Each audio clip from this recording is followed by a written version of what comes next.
Happy Story Time， 開心講故事時間又到啦！今日我要講嘅故事係小蝌蚪找媽媽。一隻青蛙瞓咗成個冬天啊！喺春天嚟臨嘅時候，佢終於瞓醒啦。佢伸一伸懶腰，然後跳咗入池塘入邊。喺綠色嘅水草上面生咗好多又黑又圓嘅卵。春天正正係萬物生長嘅好時機，呢啲圓碌碌嘅卵慢慢變成咗大腦袋、長尾巴嘅小蝌蚪。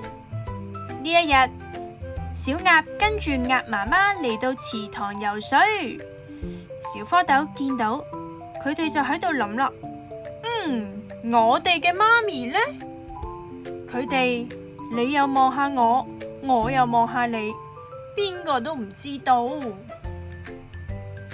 於是佢哋游近鴨媽媽度就問啦：請問你知唔知我哋嘅媽咪喺邊度啊？鴨媽媽就話啦：我唔知道啊。不過我知道你哋嘅媽咪有兩隻大眼睛，嘴巴又大又闊，你哋去前面揾下。於是佢哋呢又繼續向前游，跟住有一條大眼睛、大嘴巴嘅金魚喺佢哋前面游過。小蝌蚪佢哋就以為揾到媽咪，好開心。咁樣揈尾巴就嗌啦：媽咪媽咪！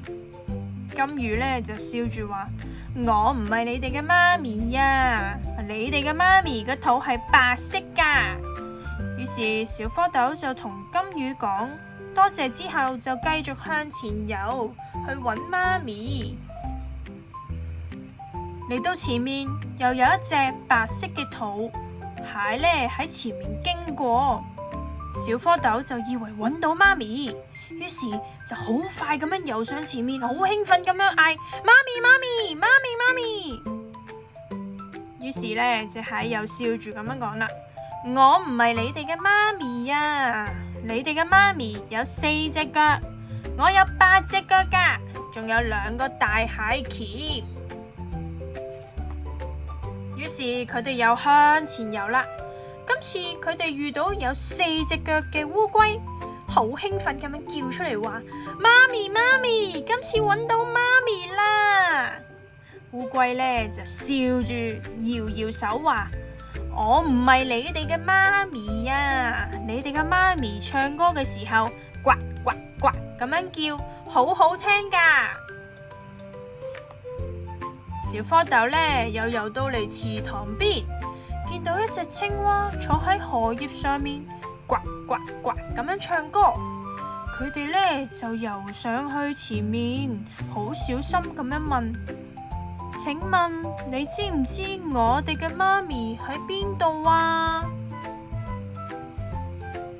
青蛙呢聽咗之後笑晒就話：小朋友，我就係你哋嘅媽咪啦！